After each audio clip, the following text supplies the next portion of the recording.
Good afternoon. How are we? I need a bit more interaction, guys. How are we? I'm a bit like an old stand-up comic. Right, thank you for, being here. Hopefully the next half an hour will go very quickly and it will be enjoyable to some degree. Okay, my name is Brock. I've been working on, I've just about completed my nearly 2-year series on vitiligo. So I did a series on freckles last year. Who was at the event last year? There's a couple of, put your hand up if you were here. Put your hands up, that's rubbish, come on. Like, imagine we're at an auction. I'm selling you something interesting. Right, okay. So about half of you. Okay, so I haven't got any of the work from last year in my talk, so I didn't really see there was any point in that. So all the stuff from this year, in the past year, is all new stuff. Who is on Instagram in here? And I need hands, come on. Amazing, look at the energy in the room lifting, it's amazing. Okay, this, I've started with this because I've been in touch with literally hundreds and hundreds of people from all over the world. I've been very, very lucky that people have flown in from North and South America, Africa, Asia, Middle East, and all over Europe. I'm very lucky that people feel that they want to get on board my series. I don't feel that my work is the point. The point is the people in the work. Okay, so I've started off with this because, how many are on there? 35, 36? Something like that. Incredible people from all over the world, including this extremely handsome man here and this very dashing, slightly older male over here. Now, the reason I've asked these two to come up here today is because when I photograph people, the photography is a small component of the work. It's about details, it's about them physically, it's about people pushing themselves out of their comfort zone. And sort of following on from the talk you've just listened to, what I try to do is reach out to people from all walks of life, like May, who is our youngest participant in the series at 7.5. Now, she's an extremely beautiful young lady, regardless of anything, with her skin condition. Her mum reached out to me.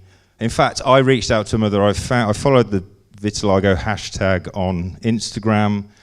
I saw a picture of May, who's from Helsinki, and I was like, she is, for me, the epitome of why I do these series, because she's an inspiration. How many people in the room have got vitiligo? Put your hands up, please. Okay. Now, how many in the room feels that they could do what May's done? Put your hand up. Okay, that's very, very interesting. When I reach out to people, or people like James's mum got in touch with me, it's about taking a massive step for you. It's a collaboration.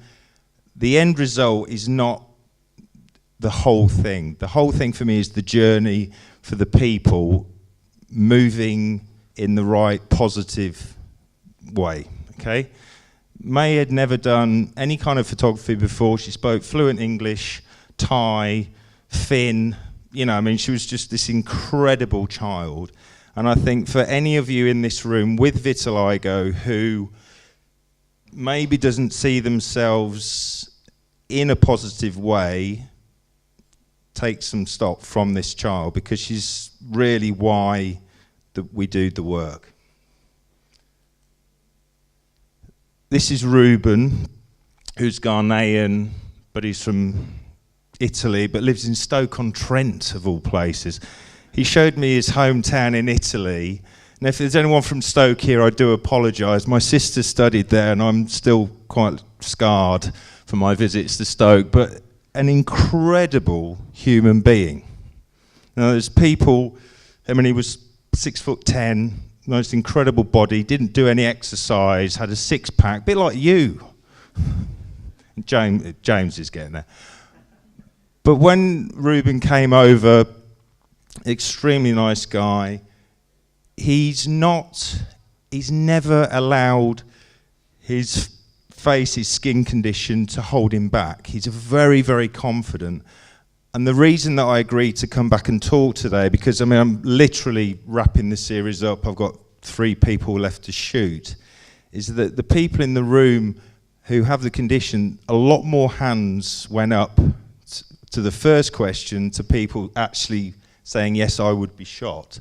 The pecs, 6-pack, an amazing human being. But he could hide behind his skin condition, and he doesn't, and it's an inspiration. And I think I want people in the room that feel that they can't be like that. I want you to actually challenge yourself, not to be photographed by me, but to push yourselves just a little bit, because if he can do it, if James can do it, if Shanks can do it, supermodel, the pair of them, you're making me look bad actually. But it's details like this. I love that. I'm drawn to that. That's what I find incredibly interesting about human beings. The white belly button, amazing. But that's just me. This is an who I shot recently. Again, she grew up in Pakistan. She brought her mother with her. It was absolutely brilliant. Both her and I couldn't get a word in for about 2 hours. But her mum sort of spoke for her mum about moving over from Pakistan at 9, the skin condition kicking in a couple of years later, and her struggle within her own community and how she's been perceived. And I understand that there's struggles with different ethnic backgrounds and stuff. But when she came over to me, she said, I want to do this for me. And I think that that's the sort of underlying reason. One quick question. There's a few nude shots. They're tasteful. Is anybody offended? There's no body bits. No one's going to be good. Just checking. And that's not swearing. That's fee for vitiligo, by the way. Okay? You're right, Lee. You're at the end. Now, this is Nancy, who, unfortunately, she's not here today, is she? Last year, I've put Nancy in because she was at the conference last year. And Rochelle Richards introduced me to Nancy. And Nancy, very striking, very, beautiful, aesthetically pleasing to the eye woman who had never left the house without a full face of makeup. Now, this has been an underlying theme throughout the series. As I mentioned in the last talk, my series, apart from the beard series, always tend to be very female heavy. I think women just are a lot more forthcoming about applying for stuff for this. But Nancy was introduced to me. She explained that she had it on her face, and I said, well, come and do the series. She'd never left the house without a full face of makeup in her whole life since she'd had the condition. I think it's a very common thing within people, especially women. She came over, no makeup on, first time ever, did the shoot, happy for the pictures to be posted on Instagram. And since then, she's beautiful, but she was allowing the makeup to kind of, she sort of said, I feel like I've been in a bit of a prison cell. And obviously I don't have vitiligo myself, and it's very easy for me to be positive and tell people to push themselves, but I understand that people need to do it in their own time. But I do think that the one thing that throughout all of you've hopefully got back, not because it's me, but they've got a bit more confidence about moving forward. Now, this is the arm of Zena, who was here last year again. Zena's not here either. No. Doing well. So I've driven them all off. I had to pay these two 20 quid. Shocking. Now, Crikey, nearly fell off the stage. Again, Xena was, as a subject, amazing. But again, had never left the house without covering up her face. When I've got two young daughters who are fortunate to meet many of the subjects that I shoot from all over the world, all different walks of life, ages. When my youngest, Olive, saw Xena's picture, she said, "What an amazing face." She's 6, my daughter, because there aren't any barriers. There's no kind of stuff. She's not been drawn into one direction. She's just being honest. What an amazing face. And I sent that message to Xena, and I wanted her to know, because it was an independent view. Now this is the best back in the modelling industry in 2018. It is, isn't it? I'm not going to embarrass you now. Now, James came over on World Vitiligo Day this year, didn't you, with your mum and dad, who are at the back, and your dad said he's going to take me out for a few Guinness after the show, so I'm going to hold him to that, because his team are going to lose as well this afternoon. Now, James's mum got in touch, when was it, a few weeks, month before, something like that? The way I work is through Instagram. I don't know if any of you follow me on Instagram or not, but that is my main vessel of trying to attract or draw people in to do a series. Susan and Begsy sent me these pictures and I nearly fell off my chair, because at that stage, the male side of the series was very, very low. And for someone of James's age, and I'm, you know, there's nothing bad being young, it's brilliant, but I didn't have anybody of that age. When I opened the pictures, I was just completely blown away at how cool James was. And when he came over, we did it on World Vitiligo Day, and it was just, I mean, I think we had over 6,000 likes. There were women chanting outside the house. Not mine. No, mine's boarded up. There were girls sending him underwear in the... I mean, it was awful. And I'm sorry that happened, but, you know, we've moved on. He's moved house twice since... But what a face. Look at those eyes. And it's about, for me, presenting to nobody apart from James. That's the only person that I want really to look at the work and think, wow, that's me, I'm amazing. Because he is. Look, I mean, lady killer. Not literally, because his dad's a copper. So, but look at him. James Dean in the well, hopefully, yeah, no. But amazing, amazing. This guy had never sat in front of a camera before. And to take that step, and I'm really not trying to embarrass you, mate, is amazing. And I do get quite emotional, and I get attached to people. I mean, James has told me to stop ringing him up. And I haven't I? You've changed your number as well. But it's, you know, it becomes a family.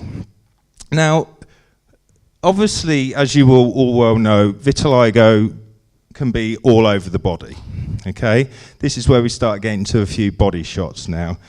This is May Cole, who's down in Devon, who got in touch when she was backpacking in Australia. 21, and just saw the series online somewhere and said, look, can I do the series? For me, it's about diversity. You know, we've got the youngest we had was 7. You know, I want to photograph people from all walks of life, but, well, you'll see more of May's body in a moment, but shooting legs, I never thought I'd be doing stuff in this way, and it's a bit random, as Lee came round yesterday. We didn't shoot your legs, did we? It's always tomorrow.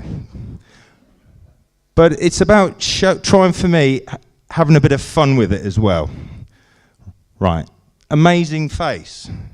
But again, what I liked about May, I mean, she's obviously extremely beautiful. She's never hidden her face. She just gets on with it.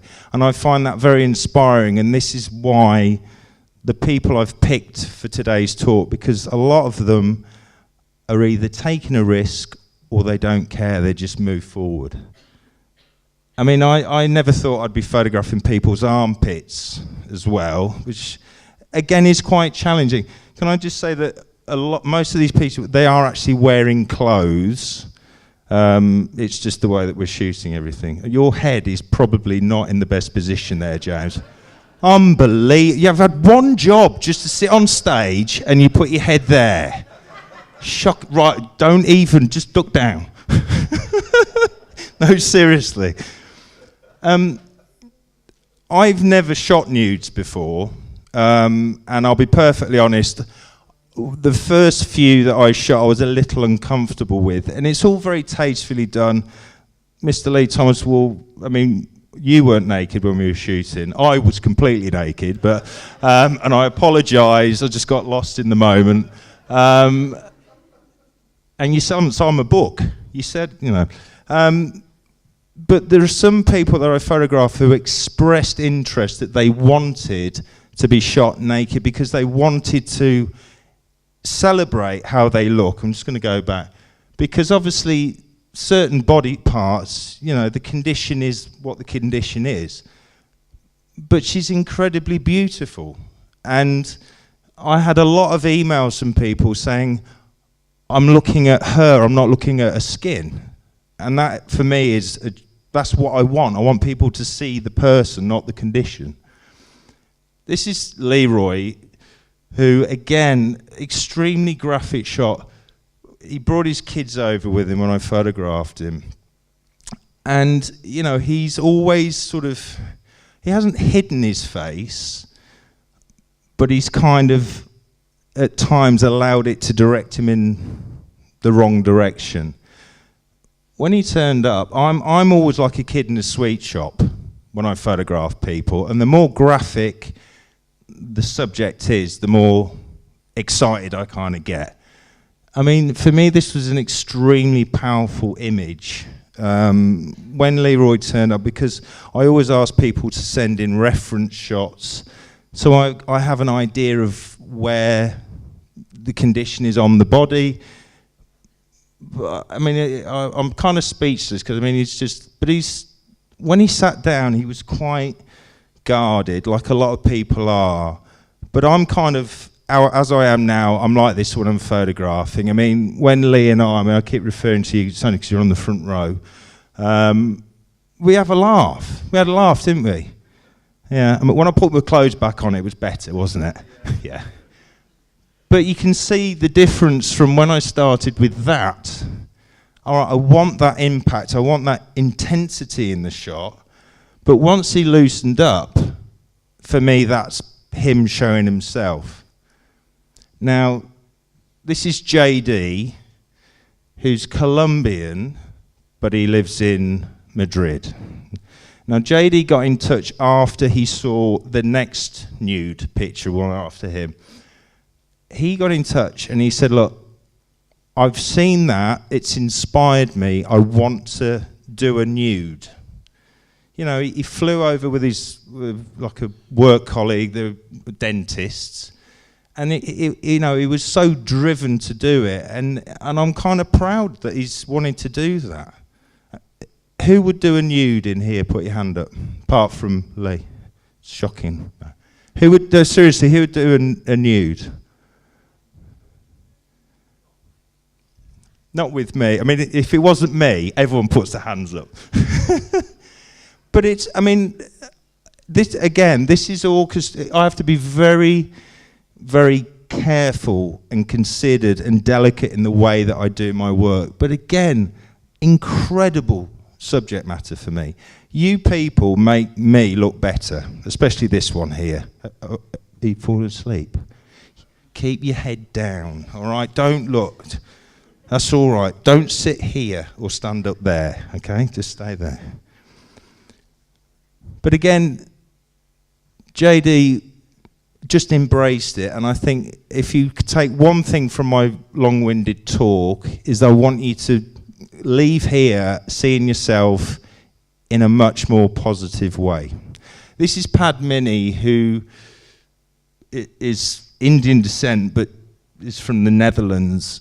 And this is literally the only original pigment she has left on her entire body.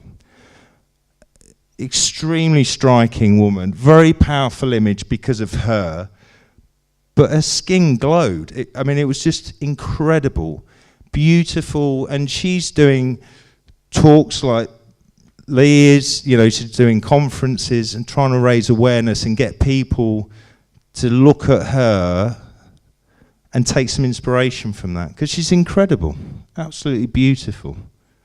But her skin, keep your head down. But confidence. And it's about, this is what I want you to be, is going home and see yourself, look in the mirror and look at the positives, because there's plenty of them. I've got no hair. Oh, Christ. I've got no hair, but it doesn't bother me. There's some things you can't change. Don't let them weigh you down. I'm 5 foot nothing and bald. If I put that as a dating site, no one's going to get in touch, are they? Right, I'm trying to think. Leonie. Now, this is Leonie Timothy, who, again, for me, is like a UK Winnie Harlow. Okay, she came over. I hope we've got them in the right order. The giggle champion, actually more of a giggle champion than you, but not. Your stories were much better though. But beautiful. But do you know what I mean? Like the whole Winnie Harlow thing. 16, just getting on with it. And there's no reason why everybody here can't be getting on with it as well. But beautiful. But did just giggle for the whole hour. This is Sophie, who I think is the last nude, who came over from Copenhagen with her father, which when I thought she was bringing her dad, and I was like, oh, because dads can be a bit overprotective. But her dad was a bit of a rock star. He used to be a model himself, and he was a very nice guy. But Sophie, again, very, very striking, but has it all over her body, which you'll see now. And obviously, this is where you could be standing up earning that 20 quid. Really. Now, Sophie was, no word of a lie, 6'1", very Amazonian, but has the condition from end of her toes all the way up. But it doesn't bother her. She just gets on with it. And she said, and this was actually the first nude in the whole series. She said, the whole reason, once I saw your series, I thought, I want to do this. I want to show my body, because there's nothing wrong with my body, she said, and there isn't. And there's nothing wrong with any of your bodies. I'm wearing a sports girdle to hold mine in. But again, are you looking at the skin or are you looking at her? Because you should be looking at the person.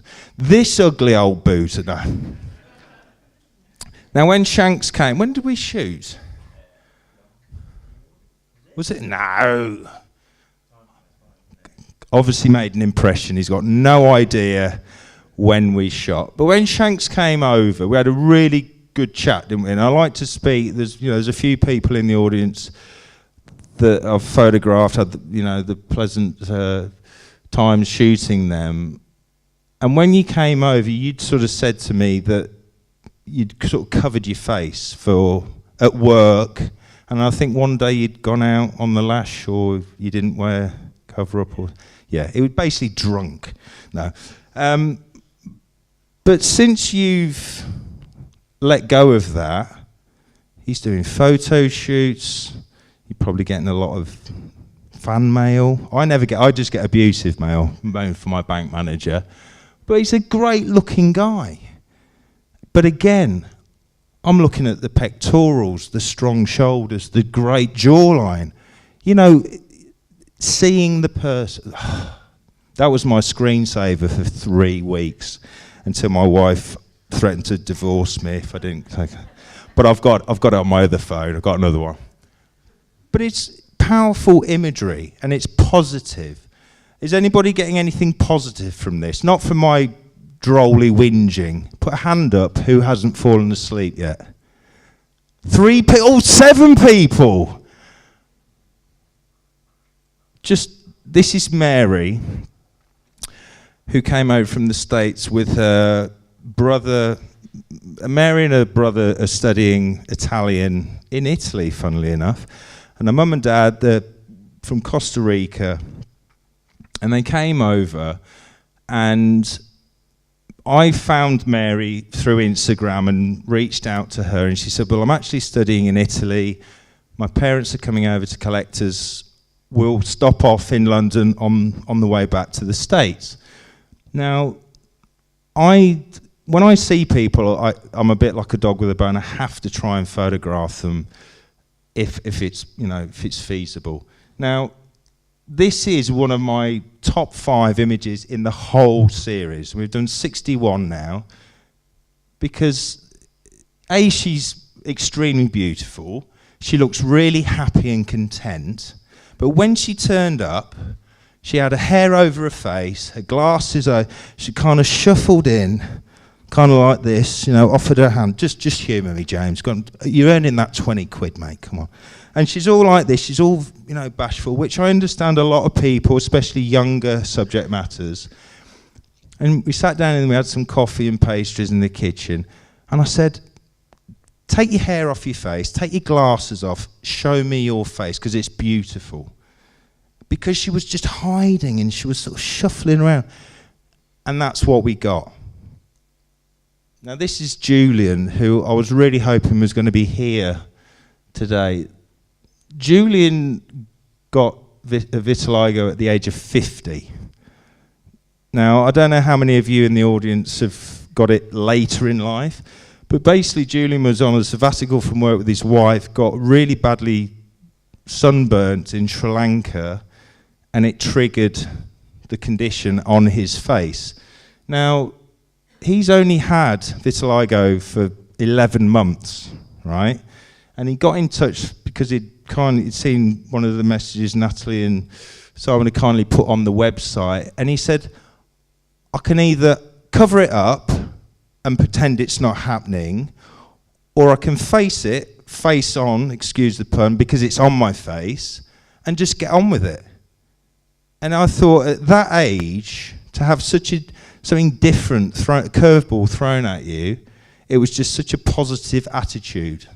Just amazing. Right, legs.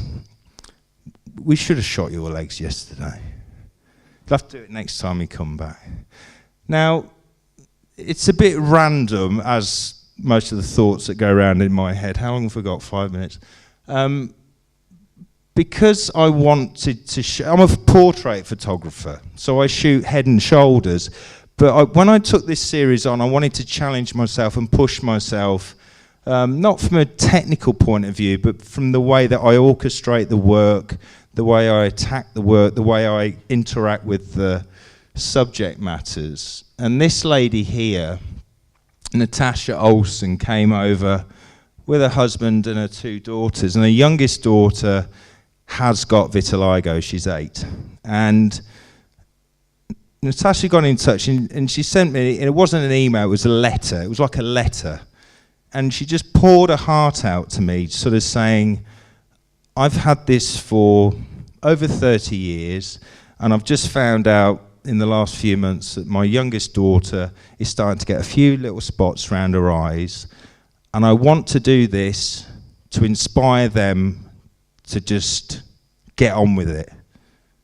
And it was just an amazing series to do, and great arms and hands. This is Krista, who came over from Sweden. He went to see an exhibition. I had my Freckles exhibition there this last summer. And he's just recently got involved with the Sweden equivalent of the Vitiligo Society here. But he kind of said that where he lived, there was just nobody that had vitiligo. He was always very, very self-conscious, and then he got in touch with the charity, and he's meeting like-minded people, which is it's a bit like a comfort blanket, which I think is a very positive thing. But again, when he came over, he said, I just want to do this for me. And he's just an incredible looking guy. Right. Just sit up now. I need you to earn your cash. Sit up, that's it. Another Swede. This is Emmy Nielson. Now, can I just say, she was the one that wanted to show that much of her body. It wasn't me, but because she has it on her, all across her chest. But for a Caucasian person, it was just very, very contrasty skin. It was just very fascinating. But she said to me that she's never, ever had any issue with her skin, which is how it should be. And she was just so lapsadaisical, cool about it. She said, I just want to do it because I want to show other people that they can do it too. And those were her legs, which she was very happy with. She said I made her legs look longer than they were. Nearly finished, and you can all go to the pub. This is Andreas, who's another Swede. I just always seem to have a lot of Swedes apply for my series. I don't know why. He's 40, and he's had the condition since he was in his mid-20s, and he brought his beautiful pregnant wife with him. And he said to me, even a year ago, I wouldn't even dare have applied for this. But he hit 40, and he thought, sod it, you know, I'm gonna put myself out of my comfort zone. And if that's the only thing that the people in the audience with the condition get from this, I mean, he literally bared his bottom to a complete stranger, a middle-aged man. You didn't bare your bottom, did you? It's good. We kept it clean. But he said, I want to do this for me. But a year before, he wouldn't have been able to do it. So for you, those of the few that put your hands up, the rest of you that think, I could never do this, every single person I photograph are just the same as you. They're not supermodels. They are now because they're awesome. Not because I've shot them, because they're amazing. But you're all the same. But last year when I spoke, several people came up and said, I could never do that because you always shoot professional models, and none of them are. And last but no means least, round of applause for Mr. Thomas. I was burning the midnight oil last night, trying to make him look 25, and I think I've done that. I mean, he's only 29, so I mean, it wasn't too hard. And as I've said, I've got 3 subjects that are already lined up, so I'm technically finished the series now. But Simon kindly orchestrated it for me to get this fine gentleman into my home and to photograph him. And I think I wanted to end on this because we had a really good time yesterday. It was a lot of fun, joking about. I was clothed for the entire shoot. But he's a great guy, and he just gets on with it, and that's how it should be. And he was telling, I mean, this sort of guy you want at a dinner party because of the circles that he moves in. But we're going to call this Larry King because he was telling me a very witty story about that, which you can go and ask him afterwards. I won't bore you with it. And then I've finished with a blue steel Ferrari shot. There we go. And that's it. Have you got any questions? I've literally run over. No? Yeah? No? Good? No? Crikey, I've made an impression, not one question. All right. Well, thank you very much. Thank you.